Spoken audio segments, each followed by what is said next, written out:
Di Jepang ini masjid itu tidak berupa masjid ya untuk di Tokyo ini. Kita menggunakan rumah misi atau apartemen lah. खलीफा दिल हमारा है खिलाफत जिंदगानी है खिलाफत फसल गुल भी है बहारे जावेदानी है। Huzur menurut saya adalah sosok atau seorang yang mempunyai tugas untuk memimpin organisasi yang sangat besar. Bagi saya, sosok Huzur ini sangat penting untuk organisasi. Dan untuk saya pribadi, secara langsung alhamdulillah saya ketika di Jepang menjadi kaid, saya bertemu atau berjalan langsung dengan Huzur. Untuk saya pribadi ada kadang terasa segan, bukan takut mungkin ya, segan terhadap Huzur ini. Tapi beliau adalah sosok yang sangat rendah hati dan juga baik sekali.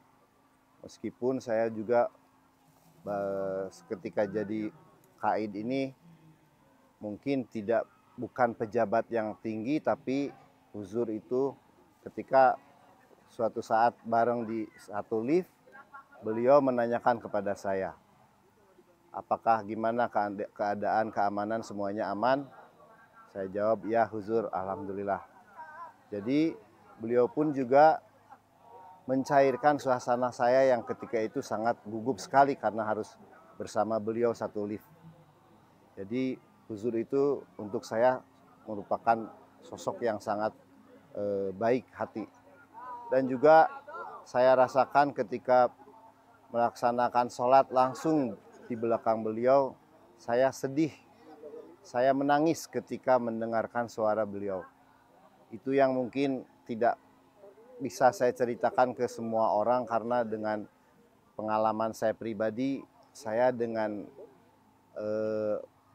lantunan beliau itu saya merasakan terharu sekali.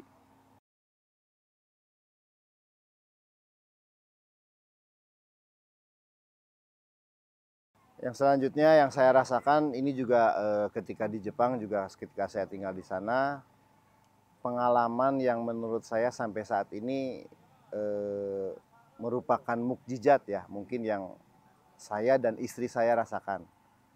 Ketika itu saya sekitar tahun 2010 atau 2011 ketika saya pertama kali mendatangi rumah misi di Tokyo.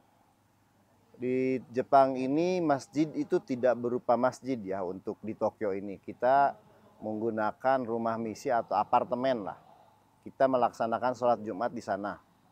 Ketika itu saya memang hari pertama atau Jumatan pertama lah di sana. Saya juga tidak tahu alamat di Tokyo di mananya. Cuman saya menghubungi yang rekan saya di sana yang orang jemaat orang Indonesia, dan beliau ngasih tahu silahkan turun di Rokucho Station, dari sana jalan aja ke kiri, nanti di sana akan kelihatan katanya. Ya mungkin saya juga waktu itu tidak ada gadget juga ya, smartphone ya. Dan saya pikir karena pemahaman saya juga kurang, karena kalau kita di Indonesia ada pelangnya ya mungkin ya. Karena itu waktu itu saya pikir ada tulisannya mungkin Ahmadiyah, Jemaat Ahmadiyah. Ternyata ketika saya jalan kaki sekitar 800 meteran, tidak muncul, itu tidak ketemu juga sama saya waktu itu, sama istri saya berdua jalan. Nggak menemukan juga kok ini di mana ya. Dan juga saya kesulitan menghubungi saudara saya. Nah saya memutuskan kepada istri saya, ayo kita balik lagi aja. Kita untuk Jumatan ini mungkin udah nggak akan keburu juga, karena kayak pas saya lihat juga waktu memang sudah zuhur lah. Nah ketika balik lagi, tiba-tiba istri saya kerasa kayak ada yang ketarik gitu ada yang manggil lah. Itu posisinya kalau di Jepang itu kita jalan di trotoar, istri saya tiba-tiba masuk ke dalam bangunan apartemen yang di situ ada box-box surat. Nah ini saya juga tiap menceritakan ini saya merinding. Bukan saya itu yang yang terpanggil ke sana, tapi istri saya. Sebentar, dia bilang ke saya. Kayaknya di sini nih. Ketika pas masuk, dilihat di box surat itu ada tulisan kecil. Di box suratnya itu Jemaat Ahmadiyah Community. Saya juga merasa kaget, plus sampai saat ini pun kalau saya bahas sama istri saya mungkin tidak bisa menjelaskan dari mana itu. Kok bisa istri saya yang merasa ada sesuatu yang ngasih tahu. Alhamdulillah kita berhasil, karena tempatnya juga di lantai 2 kebetulan saat itu. Kita berhasil naik ke lantai 2 dan juga keburu untuk melaksanakan sholat Jumat. Mungkin ini pengalaman yang sangat berharga buat saya, termasuk istri saya pun juga dari situ dia juga merasa, oh ini mungkin yang disebut mukjizat ya, yang mungkin secara nalar juga skala logika memang tidak masuk akal juga, karena ya mungkin masa ada suatu kebetulan yang memang yang pas banget gitu ya. Jadi itu pengalaman yang luar biasa menurut saya.